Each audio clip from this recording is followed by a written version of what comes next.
नमस्कार, news India देख रहे हैं आप। मैं हूं आपके साथ पूजा अग्रवाल। राजधानी एक्सप्रेस में आप सभी का स्वागत, जहां हम रुख करेंगे उत्तराखंड की खबरों का। बड़ी खबर आपको बता दें, धामी मंत्रिमंडल की हुई है पहली बैठक, कैबिनेट की बैठक काफी महत्वपूर्ण। कैबिनेट की बैठक पर 12 प्रस्तावों पर मोहर लगी है। प्रस्तावों को धरातल पर उतारने में जुटे हैं अधिकारी। तो देखिए, उत्तराखंड में कल सीएम पुष्कर सिंह धामी की अध्यक्षता में कैबिनेट की बैठक हुई और इस बैठक में कई अहम फैसले लिए गए। कैबिनेट की बैठक सचिवालय में आयोजित की गई थी। बैठक में कुल 12 फैसले लिए गए हैं। वहीं आपको बता दें कि प्रदेश में जल्द ही निकाय चुनाव होने जा रहे हैं। कैबिनेट की बैठक में लिए गए फैसलों को जल्द ही धरातल पर उतारने के निर्देश दिए गए हैं। सीएम धामी ने इसको लेकर अधिकारियों को जल्द इस दिशा में काम करने के लिए कहा है।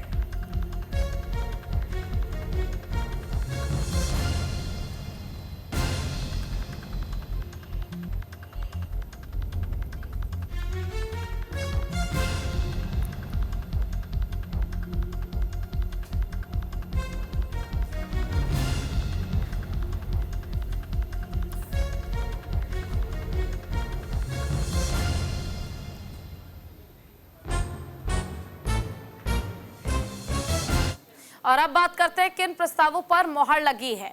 धामी कैबिनेट में प्रस्तावों को मंजूरी मिली है। आवास विभाग की नियुक्ति में कार्मिक विभाग के लिए एक ही नियम लागू होंगे। वहीं देहरादून में खाद्य विश्लेषण शाला के 13 पदों को मंजूरी मिली है। फूड सेफ्टी ऑन व्हील के लिए 8 पद स्वीकृत किए गए हैं। विशेषज्ञ डॉक्टरों की सेवा अवधि 65 साल की गई है और इसको किए जाने पर मंजूरी जो है वो मिल गई है। विद्युत सुरक्षा विभाग ने फिलहाल इसे 80 पदों पर सृजन किया है। अब राज्य सरकार के कर्मियों को मिलेगी कॉरपोरेट सैलरी पैकेज की सुविधा। राज्य की सहकारी समिति के सदस्य और सभापति पद पर महिलाओं के लिए 33% आरक्षण। पर्यटन नीति 2018 में संशोधन को मंजूरी मिली है।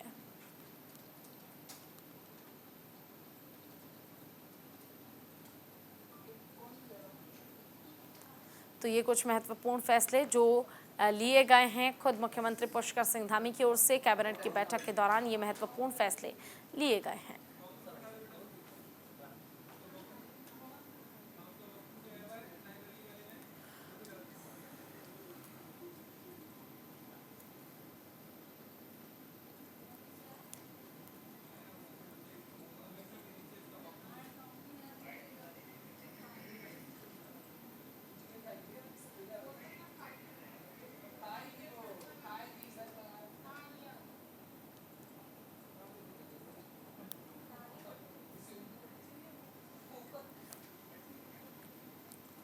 उत्तराखंड में उपचुनावों की कवायद तेज हो गई है। बद्रीनाथ और मंगलौर सीट पर उपचुनाव होना है। समाजवादी पार्टी का कांग्रेस को समर्थन। समाजवादी पार्टी और कांग्रेस मिलकर चुनाव लड़ेगी। 10 जुलाई को दोनों सीटों पर होने हैं उपचुनाव।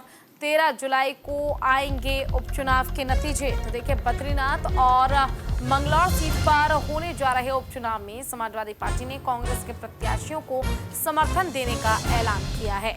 सपा के राष्ट्रीय सचिव डॉक्टर सत्यनारायण सचान ने प्रेस वार्ता कर जानकारी दी। उत्तराखंड में 10 जुलाई को होने वाले 2 उपचुनाव में समाजवादी पार्टी कांग्रेस के प्रत्याशियों का समर्थन करेगी। समाजवादी पार्टी का कहना है कि उत्तराखंड में बीजेपी की सरकार सांप्रदायिक मुद्दों, यूसीसी जैसे मुद्दों को लगातार बढ़ावा दे रही है।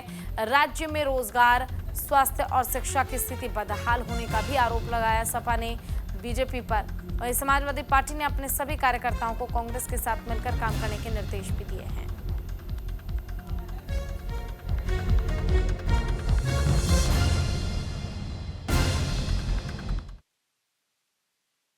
रूप से जो यहाँ पर उत्तराखंड में 2 चुनाव हो रहे हैं, मंगलौर और बद्रीनाथ का, तो उसके बारे में माननीय राष्ट्रीय अध्यक्ष समाजवादी पार्टी के माननीय अखिलेश यादव जी के निर्देशानुसार समाजवादी पार्टी यहाँ पर इन दोनों सीटों पर कांग्रेस के प्रत्याशियों को समर्थन करेगी।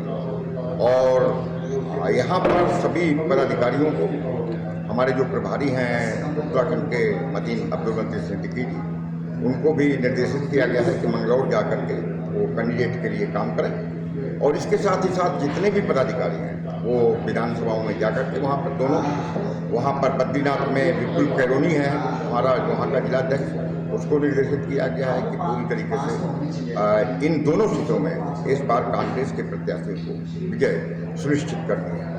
मुख्य रूप से जो यहाँ पर उत्तराखंड में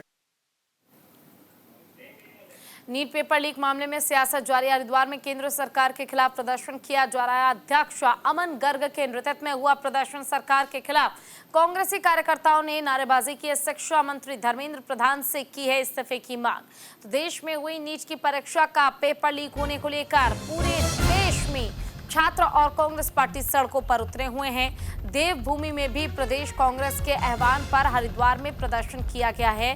कांग्रेस ने हरिद्वार में देवपुरा चौक पर महानगर अध्यक्ष अमन गर्ग के नेतृत्व में प्रदर्शन किया और केंद्र सरकार के खिलाफ जमकर नारेबाजी करते हुए केंद्रीय शिक्षा मंत्री धर्मेंद्र प्रधान से इस्तीफे की मांग की है। और इस दौरान कांग्रेसी कार्यकर्ताओं ने जमकर नारेबाजी की और केंद्रीय शिक्षा मंत्री से इस्तीफा देने की मांग की है।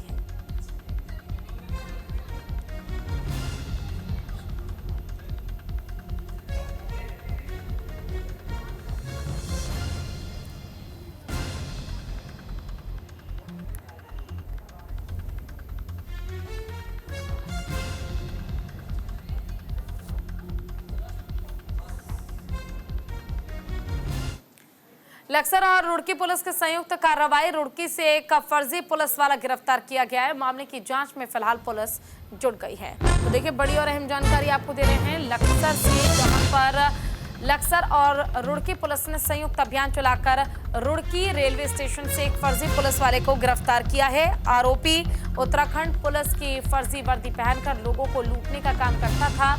पुलिस ने इसके कब्जे से 3 चोरी के मोबाइल फोन, पुलिस की फर्जी वर्दी बरामद की है। पुलिस ने मामले में कार्रवाई करते हुए आरोपी के खिलाफ मुकदमा दर्ज कर लिया है।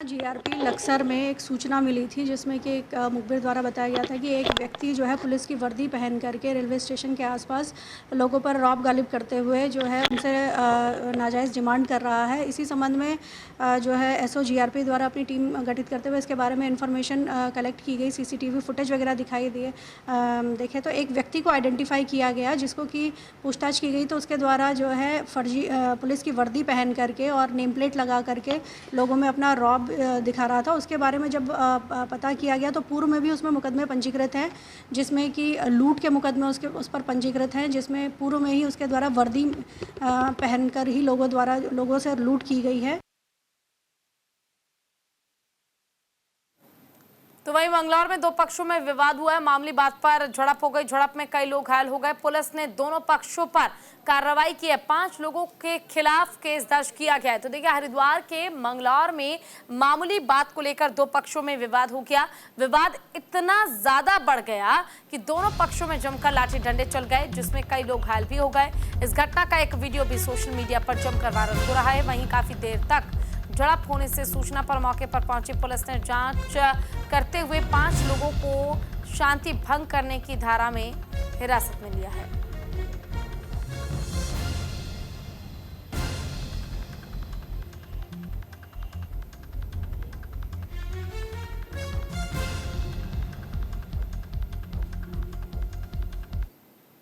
विवाद की स्थिति में लाठी डंडे चलने का एक वीडियो वायरल हुआ था। इस संबंध में 5 लोगों को 151 सीआरपीसी के अंतर्गत शांति भंग में चालान किया गया है और अन्य लोगों को चिन्हित कर उनके विरुद्ध भी कार्रवाई अमल में लाई जाए। देखिए, जो लोग भी विधि व्यवस्था भंग करने का प्रयास करेंगे उनके विरुद्ध विधिक कार्रवाई, प्रभावी विधिक कार्रवाई अमल में लाई जाएगी। पक्षों में विवाद की स्थिति।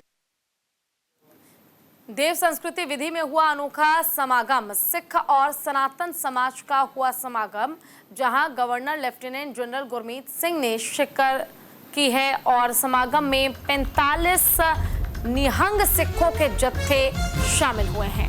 तो देखिए, हरिद्वार के देव संस्कृति विश्वविद्यालय में पहली बार सिख समाज और सनातन संस्कृति का अनोखा समागम हुआ है। निहंग समाज के बाबा हरजीत सिंह के नेतृत्व में 45 निहंग सिखों के जत्थे शांति कुंज पहुंचे और जत्थों ने 5 कुंडीय यज्ञ भी किया है।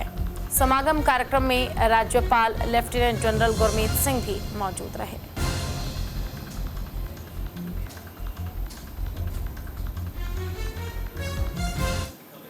आज प्रेम का संदेश दिया है। हम कहते हैं ना, मीरा हो गई मगन, लागी ऐसी लगन। इसके बाद इस प्रेम से जो लगन लगेगी ना, जो वाहिगुरु का स्वर लगेगा, वो अपने आप से ही अलग होगा। और आपने जो सबसे सुंदर हमको आपकी सोच का एक हीरा दिया है, ये पूरा कर्म, पूरा कार्य ही एकता, अखंडता, राष्ट्र प्रेम, समाज के लिए हम क्या करें उससे भरपूर है। एक बहुत ही अविस्मरणीय, ऐतिहासिक और एक अलौकिक कार्यक्रम हरिद्वार की पावन धरती पर संपन्न हुआ। 2 धाराएं जो भारत की पवित्रतम धाराएं हैं, सिख धारा, सनातन धारा, ये दोनों हरिद्वार की धरती पर आज संत कबीर जयंती के इस अवसर पर आकर के मिली। पूज्य गुरुदेव ने जब गायत्री परिवार की स्थापना करी थी तो 4 सूत्रों को दिया था: एकता, समता, शुचिता, ममता।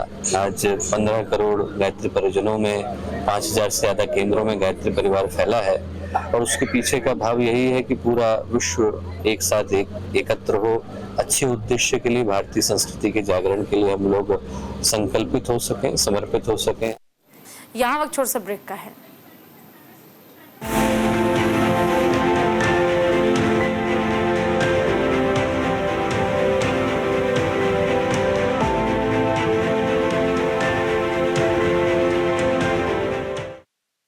ब्रेक के बाद फिर से स्वागत। कांवड़ यात्रा को लेकर हरिद्वार पुलिस पूरी तरह से तैयार है। एसएसपी ने महत्वपूर्ण स्थलों का निरीक्षण किया है। कांवड़ पटरी मार्ग का रखा गया विशेष ध्यान। 22 जुलाई से शुरू होगा कांवड़ यात्रा। गंगा जल के लिए हरिद्वार पहुंचेंगे शिव भक्त।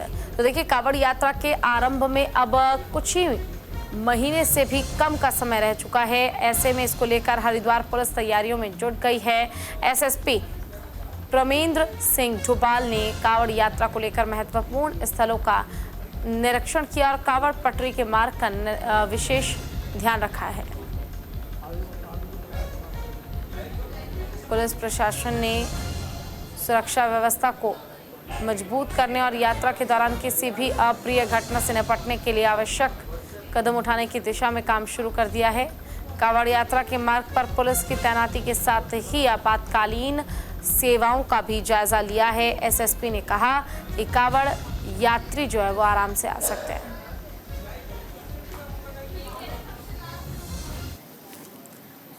तो वहीं उत्तराखंड में भीषण गर्मी का कहर जारी है। सब्जियों पर भी पड़ा गर्मी का असर। सब्जियों का उत्पादन कम, रेट हाई हो गया है। बढ़ते दामों के चलते लोग परेशान हैं। उत्तराखंड के पर्वतीय और मैदानी क्षेत्र में भीषण गर्मी पड़ रही है। भीषण गर्मी से सब्जियों का उत्पादन काफ़ी घट गया है, जिससे सब्जियों के रेटों में काफ़ी इजाफा हो गया है। अब लोग सब्जियों के बढ़ते दामों से परेशान हैं। सब्जियों के रेटों में लगातार हो रही वृद्धि के कारण आम आदमी की रसों से कई ऐसे सब्जी हैं जो गायब होने लगे हैं।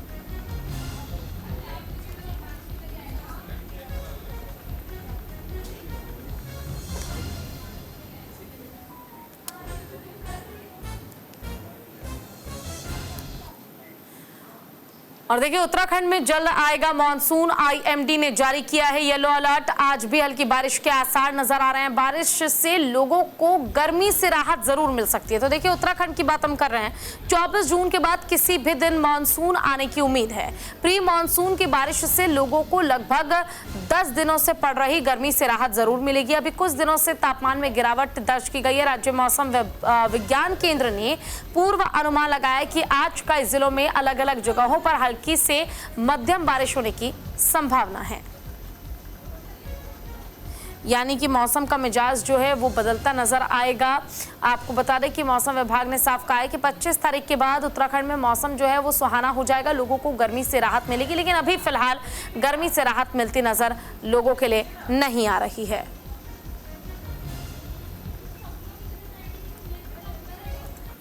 तो IMD ने जारी किया येलो अलर्ट।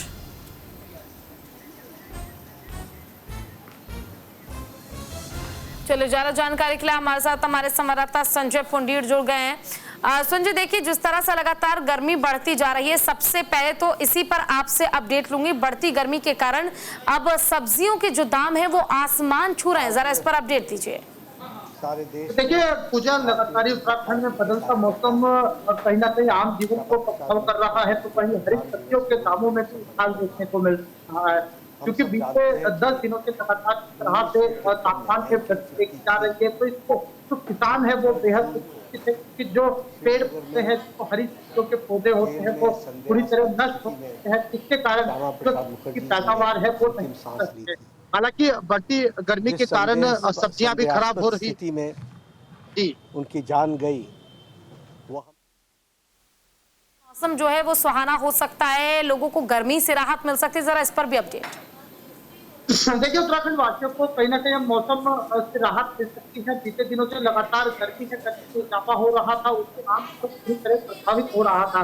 हालांकि उत्तराखंड के पहाड़ तक लगातार जो जीवन है पूरी तरह प्रभावित हो रहा था, जिसको लेकर अब मौसम विभाग ने भी अपना अलर्ट जारी किया है। उन्होंने कहा है कि 25 से 30 जून तक जो मौसम है वो सुहावना हो सकता है, बारिश हो सकती है, एक आंधी तूफान भी चल सकता है। तो कहीं ना कहीं लोगों को समझने की तरह का मौसम होता है, लोगों को सावधानी भी बरतनी है।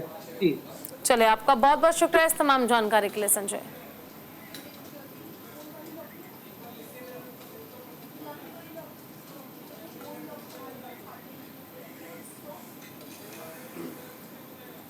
बुलेटिन में बस इतना ही। नमस्कार।